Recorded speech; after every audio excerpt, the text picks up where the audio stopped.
For decades, ranchers across the American West have stumbled upon scenes that defy explanation.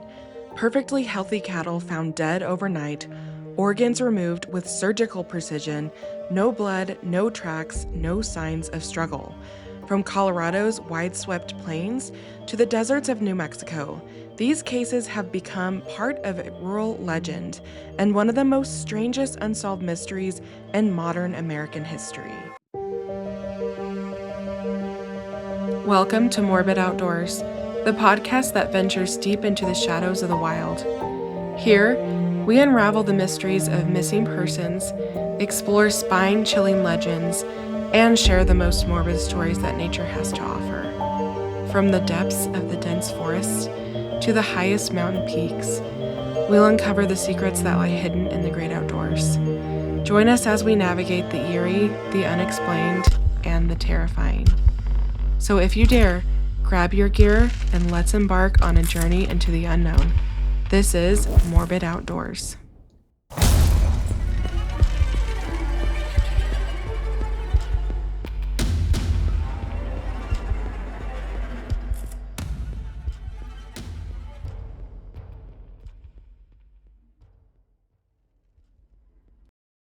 Hello, everyone. Happy Wednesday. My name is Elise, and I'm your host. And thank you so much for joining me today. Now, today's episode actually comes about from me watching Unsolved Mysteries. I think it was about a month ago, and I realized that I never finished, I think, the fifth volume of the new one that's on Netflix. And I started watching the episode about cattle mutilations, and I was so just shocked. I mean, I had heard about cattle mutilations before, but this episode of Unsolved Mysteries, I think, was really, really eye-opening. So I decided that we should talk about this, or I should talk about it. I kind of went down a rabbit hole, and I just think cattle mutilations are so bizarre and weird and morbid. And I am just interested in all the crazy theories that are out there about why this happens and keeps happening. I mean, I have my own theories, but I let's talk about these first and then we'll get into theories. So basically it's in volume 5 this episode, and it focused on recent incidents from 2020 and mostly in Oregon. So I wanted to further deep dive. So that's kind of what I did. I went online, I went on message boards, forums, and did some reading. And let's talk about it. We're going to dig into this chilling phenomenon of cattle mutilations, where science, conspiracy, and the supernatural all collide.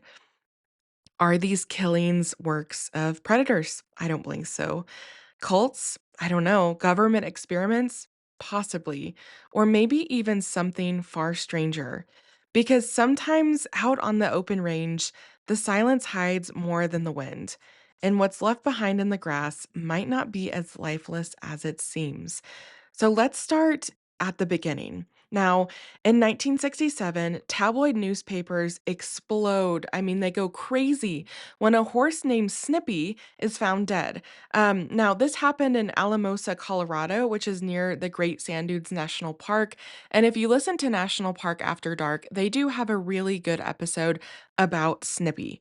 Now, this case is the first public disclosure of livestock mutilation in the entire United States.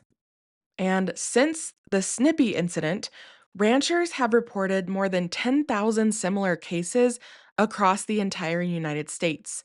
And overwhelmingly, these mutilation cases center around cows on private cattle ranches. So there are people that study cattle mutilations, and these researchers believe that a large number of cases are never reported to authorities, and the estimates are actually like much higher than just 10,000. So, first, let's actually define what a cattle mutilation is. You're probably familiar with it, but if you're not, cattle mutilation is the killing and mutilation of cattle under supposedly unusual, usually bloodless circumstances. Now, in a lot of these cases, there are removed parts that include the ear, eyeball, jaw flesh, tongue, lymph nodes, genitals, and rectum of these cattle. These reports really began in the late 60s and continued into the 1980s. And in that era, mutilations were the subject of multiple independent investigations within the United States. Some of the characteristics of these include that these, like, I don't even know what to call it, like crime scenes, they are clean and surgical. There's no blood. Often, it's not jagged rips on these cattle and these animals. It is like clean with surgical precision.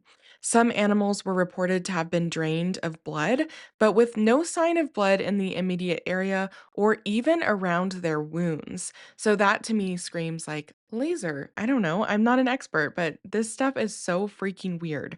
So according to Howard Burgess, nearly 90% of mutilated cattle are between 4 and 5 years old. So that's another interesting thing about the age of most of these cattle that are mutilated. And in some cases, near the site where the cattle are found, there have been strange marks or imprints in the surrounding environment, like whether it be grass or dirt or clay. Um, so in Snippy's case, there was an absolute absence of tracks in a 100-foot or 30-meter radius around the carcass.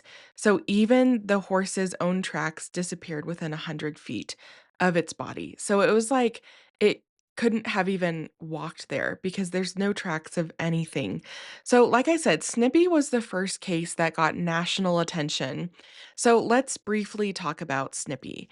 On September 9th, 1967, Agnes King and her son Harry reportedly found the dead body of their 3-year-old horse. The horse's head and neck had been skinned and defleshed, and the body displayed cuts that, to Agnes, looked extremely precise. There was no blood at the scene, and according to Harry, there was a strong medicinal odor that they could smell in the surrounding area. The story was republished by the wider press and it was distributed nationwide. So, this was the first to feature speculation that extraterrestrial beings and unidentified flying objects were associated with cattle mutilations. Now, a subsequent investigation by Wadsworth Ayer for the Condon Committee concluded that there was no evidence to support the assertion that the horse's death was associated in any way to abnormal causes. So, obviously, this was not even like, it took a couple days. This was weeks and months long of investigations and theories and it's just crazy. So if you have a chance and you wanna hear a very detailed story of Snippy, go listen to National Park After Dark. I think it's one of their earlier episodes, and it is really, really interesting. Now, after Snippy, there was a wave of cattle mutilations in Kansas in 1973. So let's talk about that wave. All right, so on June 14th, a 700-pound heifer was found butchered on the Ray Visner farm near Munden, Kansas. Its right ear had been removed and right rear quarter was butchered. So the sheriff actually, he argued that the death was not the work of predators. And then 4 days after that, on June 18th, a second butchered cow was found on the Lowell Darcy farm, which was 20 miles away from the first butchered cow. And just like the first, the right ear was removed. Then on August 9th, a third butchered cow was found, this one in South County. On August 30th, a fourth butchered cow was reported, this one on the Larry LeBlanc farm south of St. Joseph in Cloud County, and the right ear was again removed. So these are happening on various farms in various places in Kansas, close but not too close or too far away from each other. So people were seeing a definite trend. And then on October 25th, 3 cows in Harvey County were discovered with their sex organs removed. On November 15th, press reported that a slain cow on the Don Peter farm near Mundend I don't know why I'm adding a D to the end. Munden was the seventh animal death attributed to the butcher. So they don't know what's doing this. They don't know who's doing this or why, but these cows have been mutilated. Their right ear has been removed. And then the second wave had a lot of the sex organs removed, which is really bizarre, right? Because I think if this were someone that were wanting the cows for meat, they would take more than an ear or sex organs. There are much more other parts of the cow, like the actual meat itself, that you would want to eat and not an ear or their sex organs. So by December 13th, Kansas law enforcement reported having investigated a total of 40 mutilations, most occurring on land near US Highway 81. And on December 20th, State Senator Ross Doyen reported a cattle mutilation on his ranch. So this is even happening to state senators, and it's not just like little small farmers or ranches, it is happening to anyone that has cattle.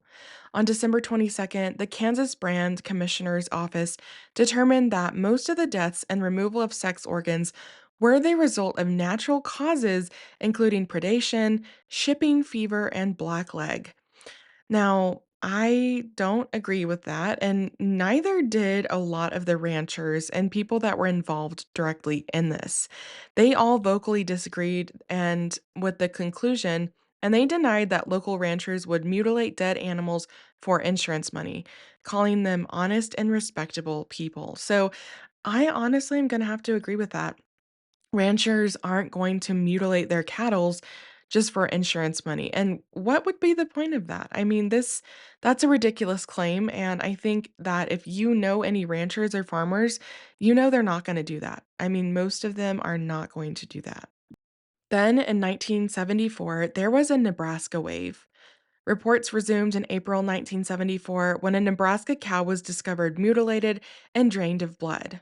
That month, the North American Newspaper Alliance reported on the 1973 mutilations, along with sightings of unidentified helicopters. So that is suspicious. It is suspicious. And I'm wondering if these were confirmed to be helicopters or were they something else? Maybe UAPs. I don't know.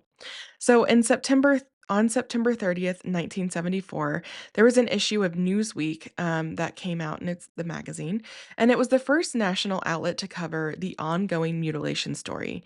Its story reported 100 cattle mutilated in Nebraska, Kansas, and Iowa since May of 1974. So there are tons and tons of cattle being mutilated, and no one can see an end in sight, and there is really no explanation. Another wave of cattle mutilations happened the year after in 1975 in Colorado. In 1975, the Colorado Associated Press voted the mutilations as the state's top story. Senator Floyd K. Haskell contacted the FBI asking for help in 1975 due to public concern regarding the issue. He claimed there had been 130 mutilations in Colorado alone and further reports across 9 other states. A 1979 FBI report indicated that, according to investigations by the New Mexico State Police, there had been an estimated 8,000 mutilations in Colorado, which caused approximately $1 million in damages. And that is absolutely insane.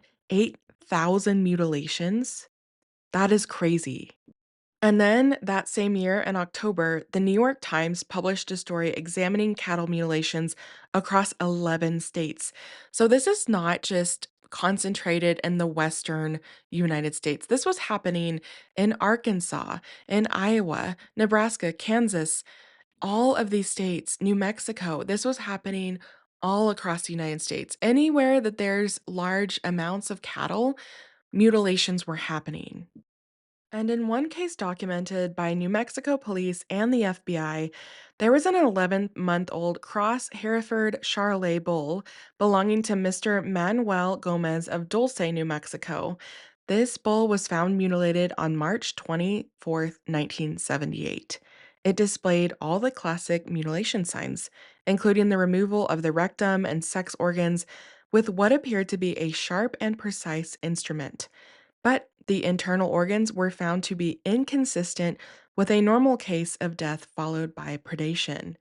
Both the liver and the heart were white and mushy. Both organs had the texture and consistency of peanut butter.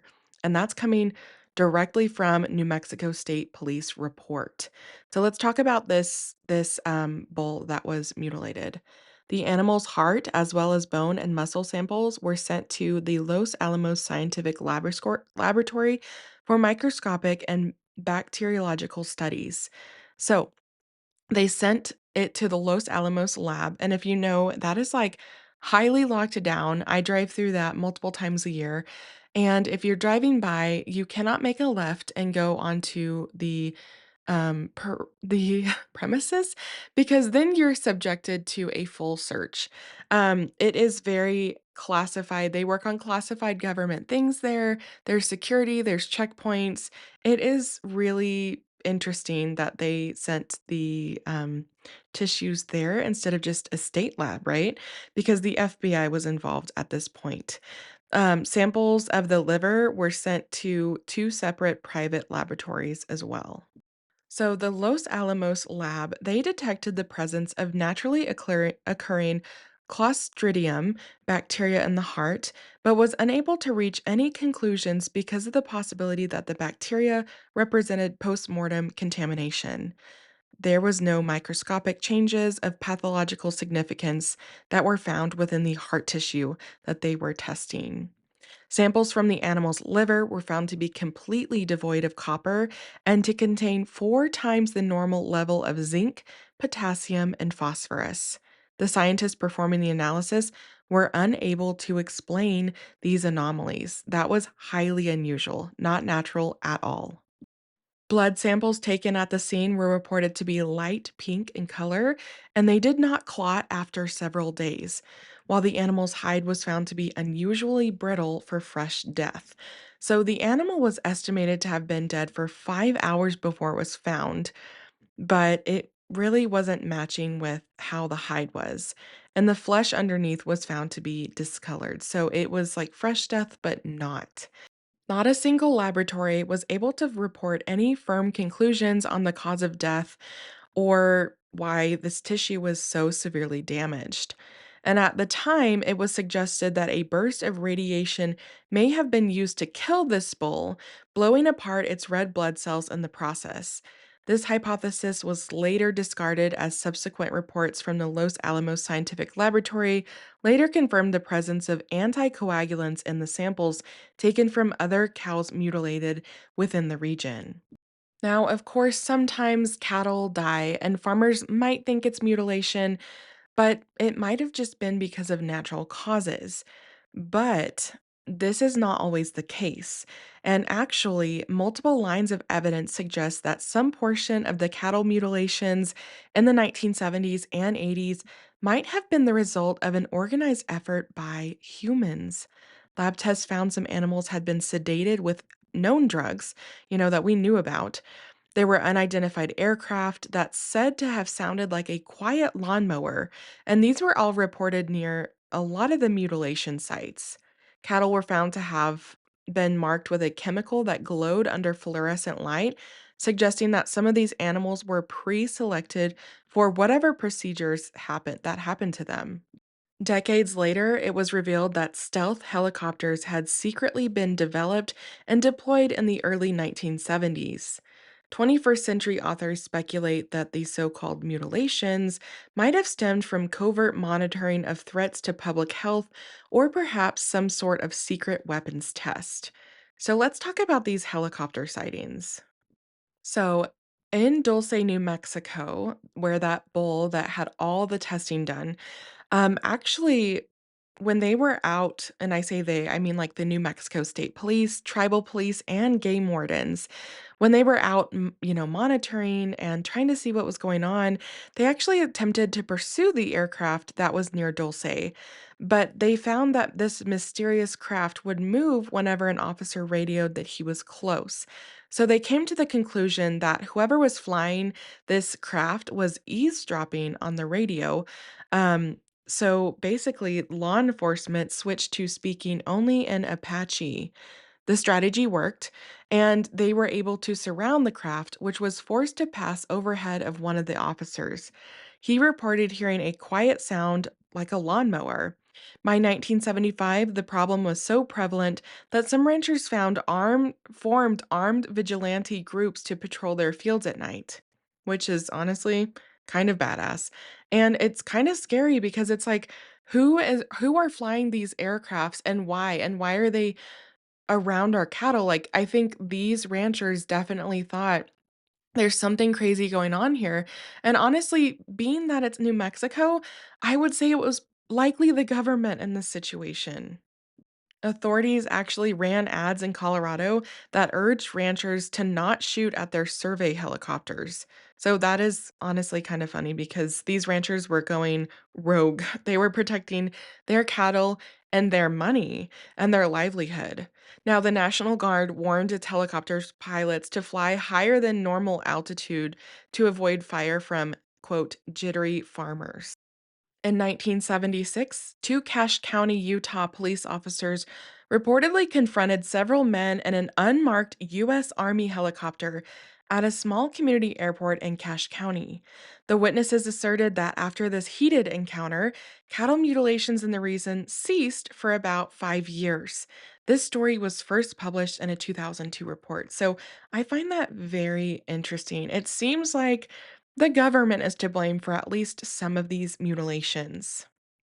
Some of the cows that have been mutilated were also to have been, well, like, basically all the science and the evidence suggests that some of these cows were dropped from great heights. They've found some cows on top of fences with their spinal column shattered. And that would only happen if something is dropped from an extreme height. So is it aliens? Is it the government and unmarked helicopters? I don't know. Let's talk about it. So, there are a lot of theories and about why and how cattle mutilations happen. And it's much, much bigger than what I can go into in a single episode. There's tons of information online about this, and I highly suggest going down a rabbit hole if you need something to do this winter. So, let's talk about more recent cattle mutilations. Now, like I said in that Unsolved Mysteries episode, this focused in Oregon in like 2020 and 2021. So, in southeastern Oregon's remote Harney County, ranchers have long dealt with a gut chilling phenomenon that they have full grown cattle that are found dead with no obvious signs of struggle, organs removed with near surgical precision, and not a drop of blood left where you would expect it. Now, there's a reporter that actually broke this story in 2019, and it actually went viral. And this reporter's name is Anna King. And she actually co produced a new documentary titled Not One Drop of Blood, which actually investigates these mutilations over 3 years of research, interviews, and on the ground filming. This documentary doesn't only dwell on these mutilations, but it also offers a vivid snapshot of life in this rural county where ranching families are, making a living in this vast open landscape. So it's very silent and isolated. And these aren't people that are like, oh, it's just the town crazy. These are people that are well respected in their community, and everyone is scared. Like, why are these things happening? It's affecting their livelihood and their ability to put food on their families' tables. So, just like a lot of the other mutilations we've talked about, these mutilations in Oregon, basically, there's no blood at all. Some of these cattle have been fully drained of blood. There's no hoof prints, no scramble, no sign that they even fought for their lives. And all of the cut marks are remarkably clean. Tongues have been removed, sexual organs have been removed, sometimes their eyeballs have been removed. But there's no obvious motive and no trace of conventional predators or scavengers, meaning when the dead cow sitting out in a field, there's no vultures. There's no there's no carrion eaters that are coming out to eat this dead animal, which is really unnatural. Now, a local sheriff in this documentary actually goes on record and says, "My personal opinion, it's aliens." So basically, I would highly recommend watching this film. It's not a tidy conclusion. There's no like, I'm going to watch this and I'm going to get to the bottom of it. Really? You're gonna be just as mystified and confused at the end than you were at the beginning. In 2023, there has been a wave of cattle mutilations in Texas. In early 2023, ranchers in 3 Texas counties, which include Madison, Texas, Brazos, and Texas and Robertson, they discovered 6 cows dead and mutilated in a manner that defies conventional explanation. One of the initial victims was a 6-year-old longhorn cross cow found in Madison County with its tongue completely removed via a straight, clean cut with apparent precision along the jawline. Scavengers had not touched the body and it remained in place, decaying for weeks. So, scavengers aren't even going to eat these deceased animals. Investigators then found 5 more cows, 4 adults, and 1 yearling across Brazos and Robertson counties, each found lying dead with the same pattern. No signs of struggle, no footprints, no tire tracks, and at least 2 of the cow cases, removals of the anus and genitalia with the same surgical level precision. So, the Animal Legal Defense Fund is offering a $5,000 reward for information leading to an arrest and conviction for those responsible. I think that this is noble. However, I don't know if anyone's ever going to get to the bottom of this. So, the bodies of these cows were found bloodless despite large animals and apparent serious trauma. The victims came from different pastures and herds, pointing away from a single predator or lone opportunistic event. And law enforcement in Madison County is coordinating with other agencies because similar incidents have been reported around the country. So it's really creepy that we have these different waves: New Mexico, Kansas, Colorado, now Oregon, now Texas, and there have been some recent ones in Utah as well. In November 2023, a set of 13 pregnant cows were found dead in a pasture between Promontory and State Route 248 in Summit County, Utah. This location is notable because the herd had grazed there for years without major incident, which makes these deaths all the more puzzling. The local herd numbered around 60 animals, and after the deaths were discovered, the rest of the herd was moved so that the Utah Department of Agriculture and Food could conduct tests. So investigators started their investigation. They ran multiple tests, including sending samples to a specialized lab in California.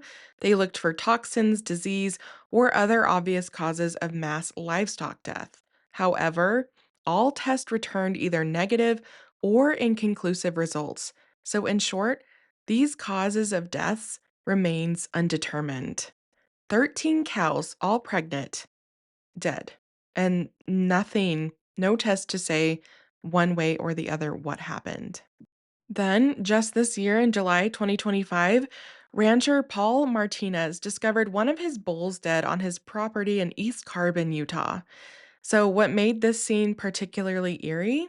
The animal appeared completely bloodless, with minimal or no bodily fluids seeping from wounds or open cavities.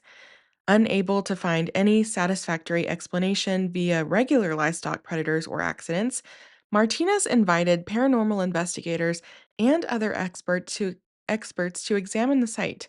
Their findings added further strangeness to this case: clean cut mutilations, no obvious tracks or signs of struggle, and discussions of what might be beyond conventional explanation. So, honestly, I thought for sure cattle mutilations were definitely extraterrestrial before I started researching it online. I thought when people said, "Oh, it's gotta be people in helicopters," or "This is human, right? This has gotta be human."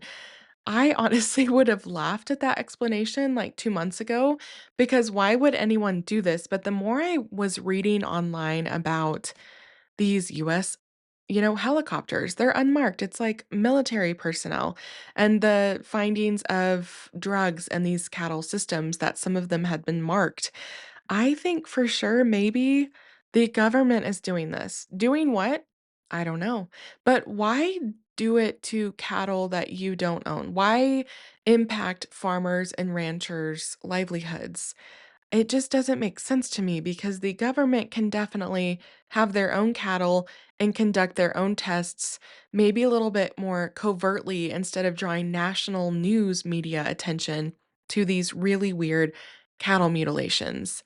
Do I think they're all explainable by human? No. But I think for the most part, they probably are. I don't know. Why would the government do this?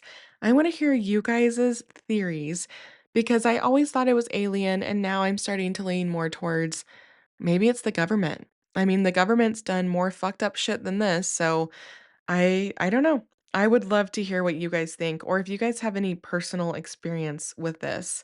My mom grew up on a farm with a lot of cattle, and I texted her when I watched this episode and was like, "Did you guys ever have cattle mutilations?" And she said, "No." So it's not like super, super, super common, and I know that, but it is more common than we realize.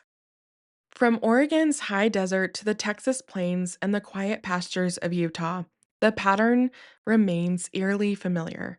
Cattle found drained of blood, organs removed with surgical precision, no signs of struggle, no tracks, and no answers. For decades, these scenes have left ranchers and investigators alike staring into the same void. Who or what could do this? Some blame cults or predators. Others whisper about government experiments or something not even of this earth. And after all the tests, the interviews, and the sleepless nights on the range, the truth remains as wide and empty as the land itself. In every case, there's the same uneasy silence, a sense that something passes through these places unseen, leaving only questions behind. The official files stay open, the mystery unsolved. Maybe the explanation lies in human cruelty, or the misunderstood violence of nature, or maybe it's something stranger, something that still moves just beyond the reach of our headlines on a dark rural road. Out there, under the endless western sky, these stories continue. And for those who live and work that land, every shadow in the pasture carries the weight of a question no one's been able to answer. What's really happening to America's cattle? As always, recreate responsibly and remember, sometimes the great outdoors aren't always great. Thanks for listening to Morbid Outdoors. If you're enjoying what you're hearing, make sure to subscribe to the show on your favorite podcast platform. It's free, easy, and it helps us out immensely. When you subscribe, you get updates on our latest episodes, and it also boosts our visibility, making it easier for other curious souls to find us. Another great way to support Morbid Outdoors is by leaving us a review.